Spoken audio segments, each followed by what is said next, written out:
What is good, everybody? Welcome back to another episode brought to you by the League FFB. Today, we're going to be talking about the 2024 rookie wide receiver class, which, by the way, might be one of the greatest wide receiver classes we have seen in recent memory. I'm going to be going through Keep Trade Cut, telling you guys where these players are valued in the current market over on that website. We're also going to be talking about whether I'm buying, selling, or holding these players going into their first offseason as they approach year 2 of their NFL careers. So don't go anywhere. If this is your first time on the channel, make sure you hit that subscribe button. Make sure you hit the like button if you find some of the information in today's video actionable and or entertaining. With all that out of the way, let's not waste any more time and let's talk about these rookie wide receivers.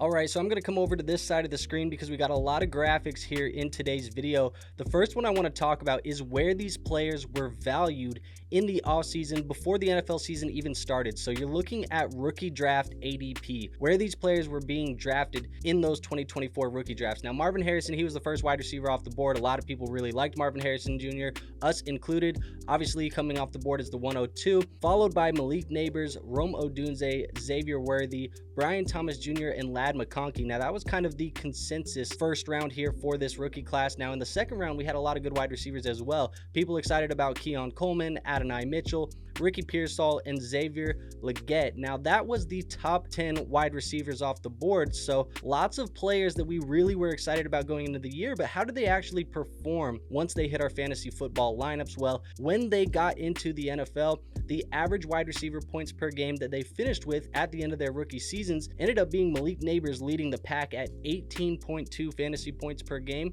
followed by Bryant Jr., McConkey, Marvin Harrison Jr., and Xavier.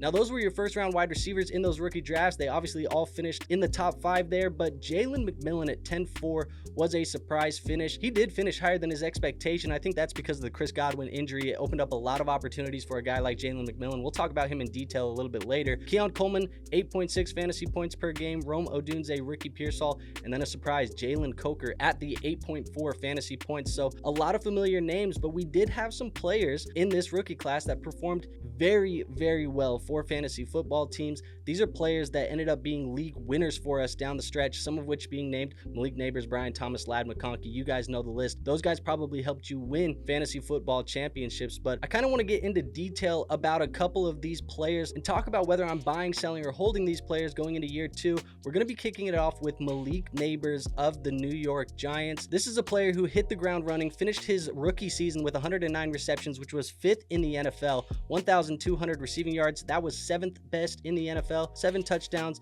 and he averaged 11 yards per reception. So obviously there was a lot of concerns about whether or not Malik Nabers could perform with Daniel Jones at quarterback. It ended up being a little bit of Tommy DeVito, a little bit of Drew Lock. It was a mess of quarterback play there in New York, but at the end of the year, it didn't really matter. Malik Nabers now trended all the way up to the wide receiver 3 on Keep Trade Cut, started the year as the wide receiver 9. I'm holding Malik Nabers at this price. I understand that Malik Nabers, this is a player who the talent is undeniable. This is a player who all of a sudden has become one of the best fantasy football assets in dynasty leagues right now. But when you look at those value adjacent wide receivers, the only wide receivers being valued above him are Jamar Chase and Justin Jefferson, and we value those guys as blue chip, can't miss, undisputed wide receiver 1 and wide receiver 2. I don't know if you can put Malik Nabers over any of these guys right now. If you can, you got more balls than me, because I think that those two players are much safer elite assets than Malik Nabers. Now, he is above guys like Amon-Ra St. Brown, CeeDee Lamb, Puka Nacua. See Brian Thomas Jr. there at the bottom as well. We'll get to him, but this feels like a tier where the value of Malik Nabers really can't go up much more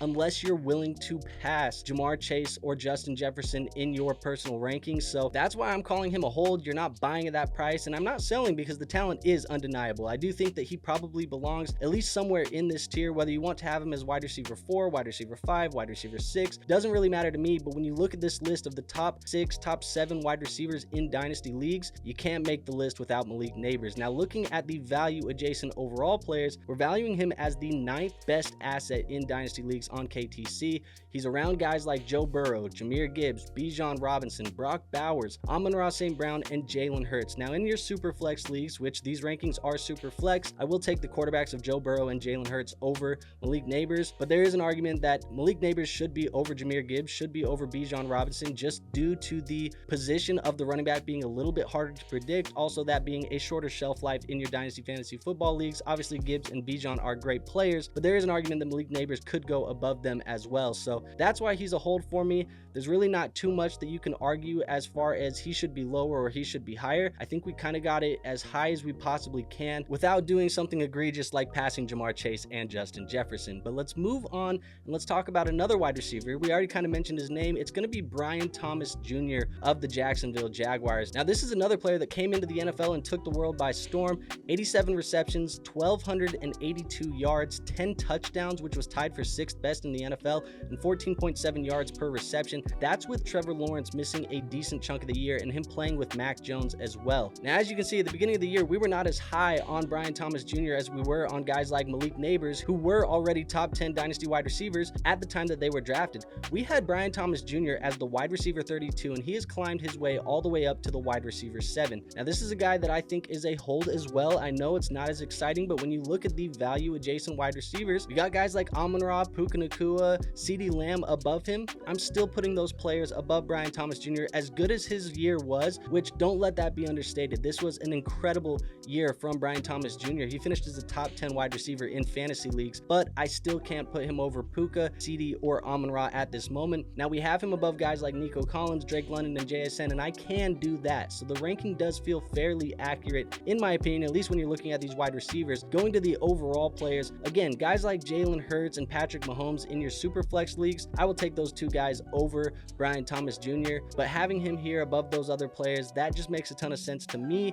I think if you can trade Bryant Thomas for a Jalen Hurts or trade Bryant Thomas for a guy like Patrick Mahomes, I'm willing to do that in my super flex leagues because I think that those quarterback hammers are the way to go in those super flex builds. But Bryant Thomas Jr., a player that I am holding at his current cost, and if you drafted him there in that 108, 109 type of range, wherever he was in your rookie drafts, that was a steal of a pick and probably one of the best picks in your 2024 rookie drafts. Now, let's talk about another player who maybe didn't meet the expectations in which he came into the NFL with. We're going to be talking about Marvin Harrison Jr. for the Arizona Cardinals. Now, this is a player who only finished with 62 receptions for 885 yards and 8 touchdowns. Not the best year from Kyler Murray, not the best year from Marvin Harrison Jr. or the Arizona Cardinals at all as far as play calling or anything goes. Just not a good year for Marvin Harrison Jr. Now, I'm not here to make excuses. This is a player who coming into the NFL was valued as the wide receiver 3. Looking back in hindsight, obviously that was much too high for a guy like Marvin Harrison Jr. He has fallen down to the wide receiver 11. I know I said hold for the first two guys. This is probably going to be the last hold for at least a little bit. Let's talk about Marvin Harrison Jr. though, because of the value adjacent wide receivers. You have guys like Nico, Drake, JSN above him, guys like Ladd McConkey, AJ Brown, and Garrett Wilson below him. The reason why I'm holding Marvin Harrison Jr. is I still believe in the upside. I still believe in the talent of Marvin Harrison Jr. Obviously, the year one wasn't what we wanted out of him,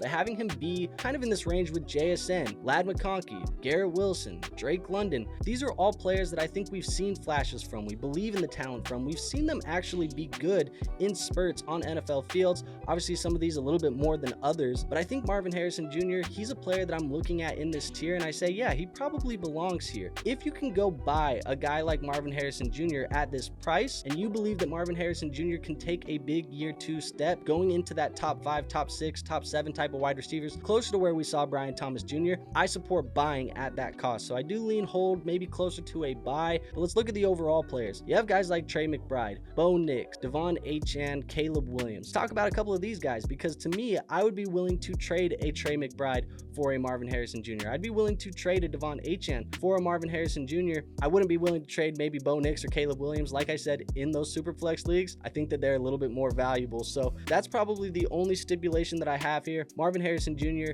I think it gets better in year 2. Maybe some different play calling. Maybe they don't bring back Drew Petzing. Maybe Drew Petzing ends up going to get another job. I don't know, man. Hopefully it gets better in year 2. It has to, right? But that being said, I am holding Marvin Harrison Jr. Now let's go talk about another wide receiver that exceeded the expectations. I'm going to talk about Ladd McConkey for the Los Angeles Chargers. Now I really liked Ladd coming into the NFL draft. This is a player who finished with 82 receptions for 1,149 yards. That was top 10 in the NFL in receiving, 7 touchdowns, averaging 14 yards per reception. I think for me, Ladd McConkey teeters on that sell territory. He came in as the wide receiver 34. He's moved his way all the way up into the top 12. And look, I love Ladd McConkey as much as everybody. I drafted Ladd McConkey on a lot of teams, but when we're talking about Ladd McConkey being in the same type of tier as guys like Marvin Harrison, Drake London, AJ Brown, Garrett Wilson, T. Higgins, I think he probably is somewhere closer to this range, but I think if you can move Ladd for an AJ Brown, or you can move Ladd for a Marvin Harrison Jr., I'm willing to take the risk. And the only reason why I say that is because we know that the Los Angeles Chargers, they need another receiving option, and maybe this is a little bit of projection, but I believe that they'll bring in another talent at the wide receiver position, making it at least a little bit more competitive in this room. Now, 82 receptions isn't a ton for a guy like Ladd McConkey, but I think he's probably going to be a long-term starter and a long-term playmaker for this Chargers team. He's a great player. There's just probably going to be some added competition in this room. Additionally, I think the main reason why he becomes a sell to me is because when you look at the overall players, having him be around guys like Caleb Williams, that early 2025 first, maybe you can trade McConkey for a guy like Ashton Jeanty at the 101. That probably makes sense to me. Some of these other guys that we've talked about in these tiers, that feels like you can make a move where maybe there's some more room for growth. Ladd McConkey to me feels like a guy that maybe never cracks into that top 7, top 8 type of wide receivers in fantasy football. And maybe that's me being a little bit negative. I hope it's not, because like I said, I want to get across the point that I love Ladd McConkey. I really think he's a great player, but his value at wide receiver 12 just feels a tiny bit too steep. So if I can get some elite assets for Ladd McConkey, I'm all for potentially selling him here this offseason, because I do think that there's a chance they bring in some added competition. Let's talk about another wide receiver. I'm going to go to Chicago. We're talking Rome Odunze of the Chicago Bears. This is a player who came in with a lot of hype. We talked about the big three at the wide receiver position. It was Marvin Harrison Jr., Malik Nabers, and Rome Odunze. Well, Rome Odunze goes in after being picked as the 9th overall pick in the 2024 NFL Draft and finishes with 54 receptions for 734 yards and 3 touchdowns. Wasn't the year that you wanted out of Rome Odunze. Wasn't the year that you wanted in Chicago with Caleb Williams under center, but I do think that there is a chance that we can buy a little bit low here on Rome Odunze. He started the year as the wide receiver 12. Again, hindsight, that rookie hype, it pushes those guys up a little bit too high in these rankings, and then he hit a bottom of wide receiver 24. Now he's worked his way back up to wide receiver 19, where he currently sits, and when you look at the value adjacent wide receivers, we're looking at guys like Rashee Rice, Jordan Addison, Devontae Smith, Zay Flowers, George Pickens, and Chris Olave. Now the reason why I say buy is because I do think that there's an argument that Rome Odunze could be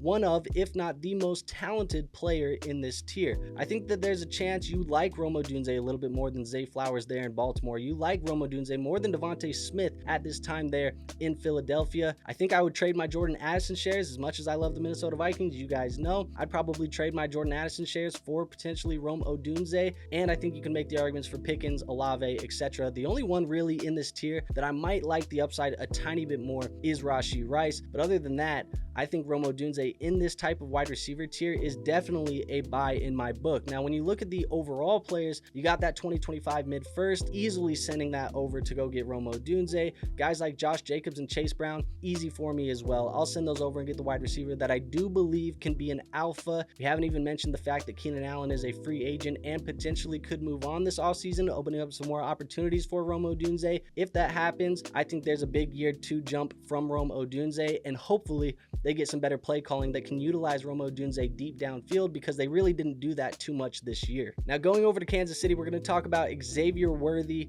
of the Kansas City Chiefs. This is another receiver that went very high. Obviously, after running that 4.2 40, everybody got very excited about the speed of Xavier Worthy. Now, he finished his year with 59 receptions for 638 yards and 6 touchdowns. There was a lot of opportunity that opened up for Xavier Worthy after there was injuries to Rashee Rice. Obviously, there was an injury to Isaiah Pacheco, which kind of made them want to pass just a tiny bit more, because obviously, as good as Kareem Hunt filled in for him, he wasn't as good as Isaiah Pacheco is when he's healthy in that backfield. There's just a lot of opportunity that opened up for Worthy, and he didn't really take advantage of much of it until the end of the year. I think he's a hold. I also lean a little bit towards sell, but I don't feel as strongly about that as the hold here, so I am going to talk about him in that aspect. He started off as the wide receiver 18, got all the way down to the wide receiver 39. That was probably the buy point for us, and then wide receiver 24 is where he's currently sitting. I look at the value adjacent overall wide receivers. He's in this tier with Olave, J-Mo, George Pickens, Jalen Waddle, DK Metcalf. I think this is kind of where he belongs, and I could make an argument for a couple of these guys either way. I prefer guys like Olave, Pickens, maybe even DK Metcalf over a guy like Xavier Worthy, and I think we can take Worthy over guys like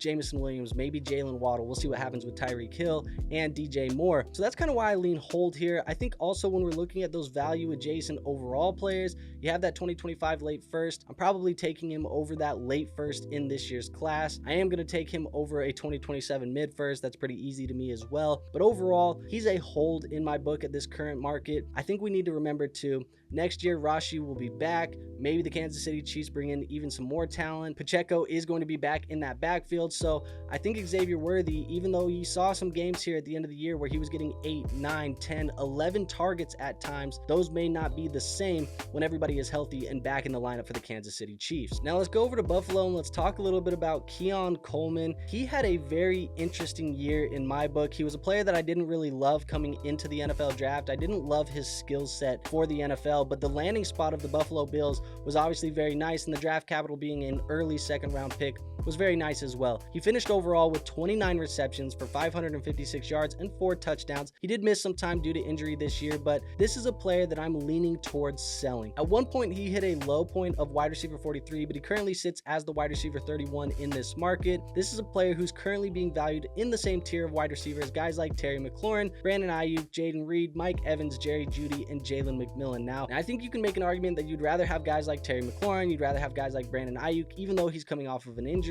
and maybe even potentially guys like Mike Evans on your fantasy football teams despite his age over a guy like Keon Coleman. We kind of saw that this Buffalo Bills offense, even though they've added additional weapons via trade with Amari Cooper, added Keon Coleman in the draft and some other things, they like to spread the football around. There's really nobody who's the alpha here. Keon Coleman to me doesn't feel like a guy who's going to end up being an alpha wide receiver who demands a bunch of targets. He feels more like he's going to get a few targets a game, maybe has the big play and the touchdown opportunities, but this is a player that I'm not really banking on in those PPR leagues, in those formats where you want players that are going to get more volume than a guy like Keon Coleman. I think when you're looking at the overall players, guys like Dak Prescott, 100% I'm taking over Keon Coleman. Maybe TJ Hawkinson as well, especially if you're playing in a tight end premium league. And I understand that this may be leaning on my priors just a little bit because I just didn't love the talent and it didn't really show up on the field either. I mean, 550 yards isn't anything to go home about. I know he spent time injured. It's just a player in Keon Coleman that if somebody's still excited about him, somebody's still excited about the landing spot, and they're willing to give you some of the players in this tier, I know you're going to give up the youth and you're going to give up some of the age gap. I'd rather have the fantasy points of some of these other players around him than rely on Keon Coleman breaking out for the Buffalo Bills. And now last but not least, let's talk about one of the biggest risers in this rookie class. We're going to talk about Jalen McMillan of the Tampa Bay Buccaneers. This is a player who had a lot of opportunity open up for him with Chris Godwin ending his season due to injury. We also got to remember that Chris Godwin is also a free agent this year, so that's something that's going to be very interesting. You're going to have to make your bet when looking at Jalen McMillan onto whether or not you believe Godwin will be re-signed by Tampa Bay or whether or not Jalen McMillan did enough in his absence to give Tampa the flexibility to move on from Chris Godwin. Now, I lean towards the latter.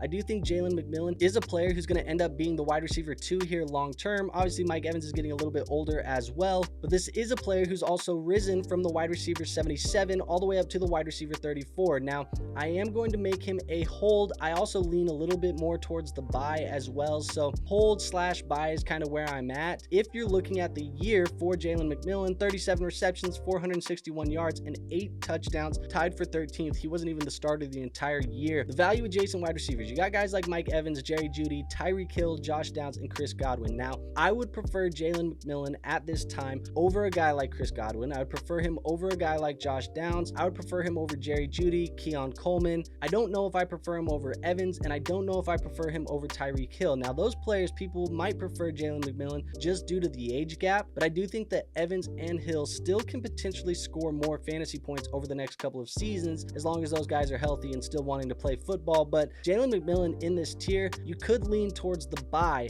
just based on me preferring him over those other guys. When it's the overall players, that's when I look at assets like a 2027 late first. Give me Jalen McMillan there. I look at guys like George Kittle. You could argue either way. In a tight end premium league, maybe you lean towards George Kittle. He does feel like he still has some good football left in him, but overall, I think actually now that I'm talking this through, I saw hold. I might lean a little bit more towards buy on Jalen McMillan. Let me know what you guys think in the comments down below, but Jalen McMillan has certainly made this an interesting conversation going into the offseason. All right, so there you guys have it. That is my rookie wide receiver recap going into 2025. There's obviously a lot of other rookies we didn't talk about. I might have mentioned them time on a video where we talked about some potential second-year players you may be considering dropping. There's players like Adonai Mitchell on that episode, players like Jalen Coker, and a bunch of other wide receivers that we talked about. So if you haven't checked that out, make sure you go check that out over here. And as I mentioned at the top of the video, if you enjoyed today's content, make sure you hit the subscribe button, make sure you hit the like button if you found something informative and or entertaining. And last but not least, make sure you go join our free Discord. We do have a free Discord linked in the description. I will see you on Wednesday when we talk about the rookie running backs from this class and my thoughts on them going into 2025. With all of that being said, nothing else for you today. I will see you on our next episode.